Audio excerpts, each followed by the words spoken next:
Our next question on the vertical projectile motion is looking at a graph. All right, so now vertical projectile motion is something that they can actually ask in terms of momentum.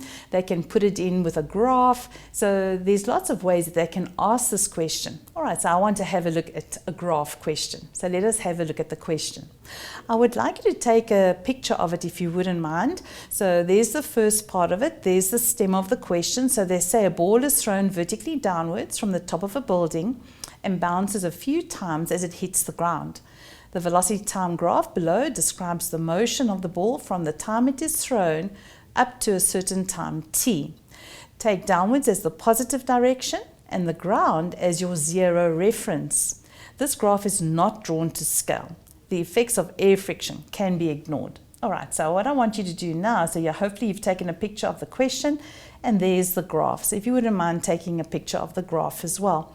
Now just looking at the graphs, I can see initially the ball they told me was thrown downwards, and it was thrown down at that point there with this speed or velocity of 10 meters per second. So it was thrown downwards. At this point here is where it hits the ground. So it hits the ground at this point, all right? And then what does the ball do? So here the ball is in contact with the ground. And only after 0.2 seconds does it actually move up again. And it moves up with a velocity of x, which they haven't told us. It moves up, so this is representing the upward motion. At this point here, the ball has stopped. It's now falling back downwards, back down to the ground. And here it's hitting the ground again. So that is where it hits the ground again. And once again, it then leaves the ground. There's contact time, and then it leaves the ground at this point, and it goes up until it stops. And that's representing the upward motion. So this is where the ball is falling down, hits the ground.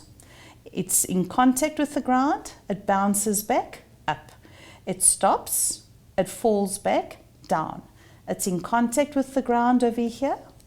It then bounces back up until it stops again. So you need to be able to interpret the graph and to understand what everything means on the graph. All right, so they told me the ball was thrown vertically downwards. So the initial velocity is 10 meters per second down. All right, so let us have a look at our first question. So it says, write down the speed with which the ball is thrown downwards. So that's easy, we read it off the graph, and it's 10 meters per second. All parts of the graph have the same gradient, and give a reason for this. So we must remember this object is in the air.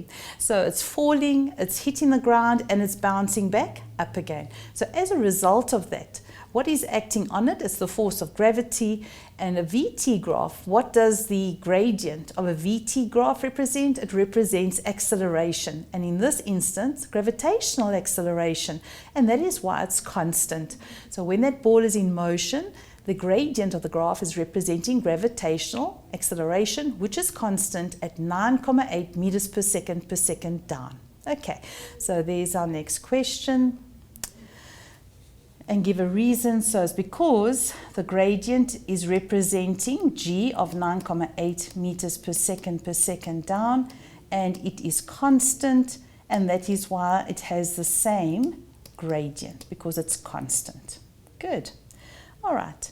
Now they want us to calculate the height from which the ball is thrown. All right, so to work out the height, there's different ways of doing it. So you could work with the area under the graph. You can go and work that out. So remember, area is equal to half base times height for a triangle.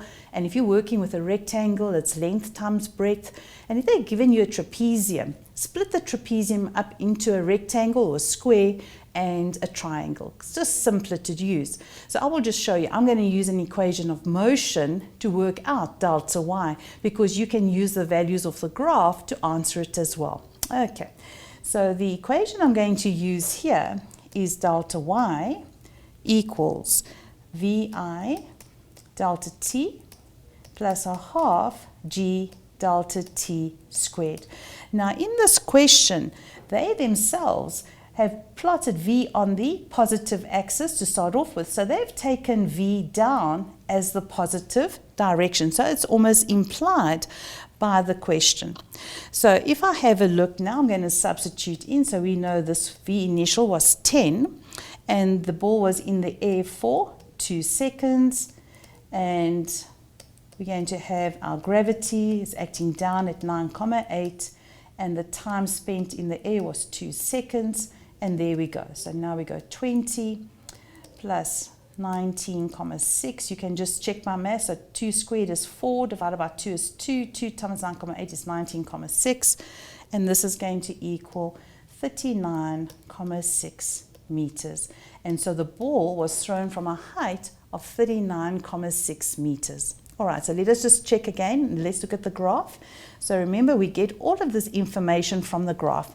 I'm just going to erase some of this that I've written here. All right, so remember, there it is. There's my initial velocity. I want to erase this here.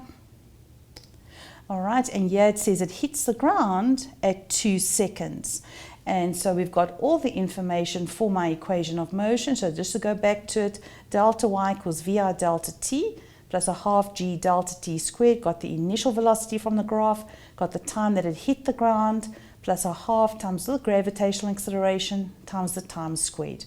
And there we go. So nice, easy, 3 marks. The next one says calculate t shown on the graph. So if we have a look at this graph, t is over here. And they want to know, what does that t represent?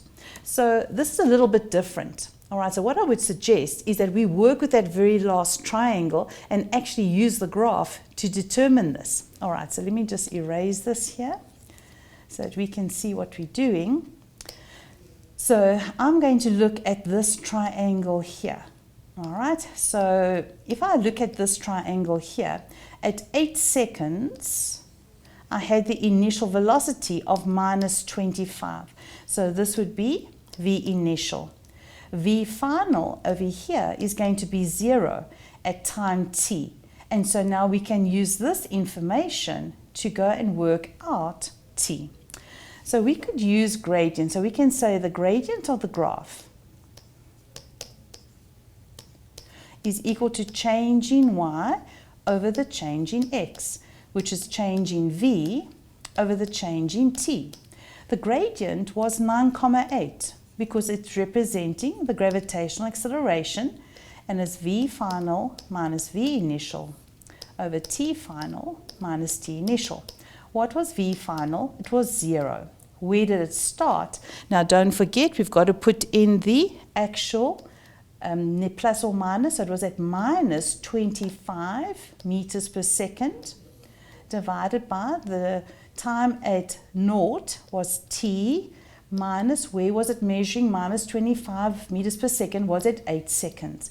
And now we can go solve for t. All right, so we're going to go t minus 8 multiplied by 9,8 equals 25. So we can expand it. So we're going to get 9,8t minus, now we just need the calculator. So we want to work out 8 multiplied by 9.8. And that gives us 78,4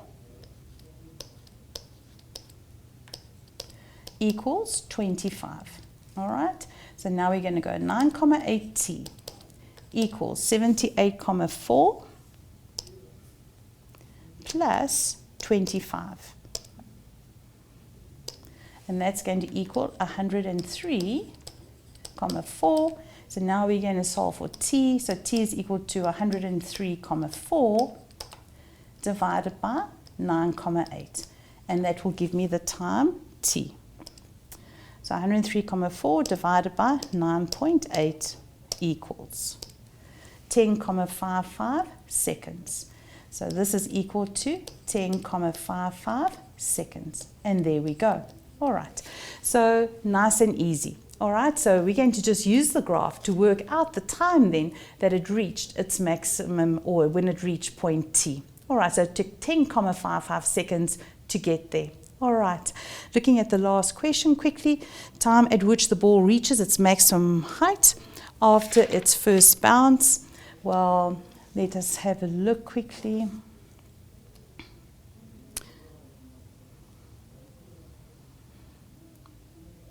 All right, so the time that it took to reach its maximum height. All right, so here it's going to reach its maximum height, so it's going to be at 4,955 seconds. All right, and there we go. So that one you would just read off the graph. Okay.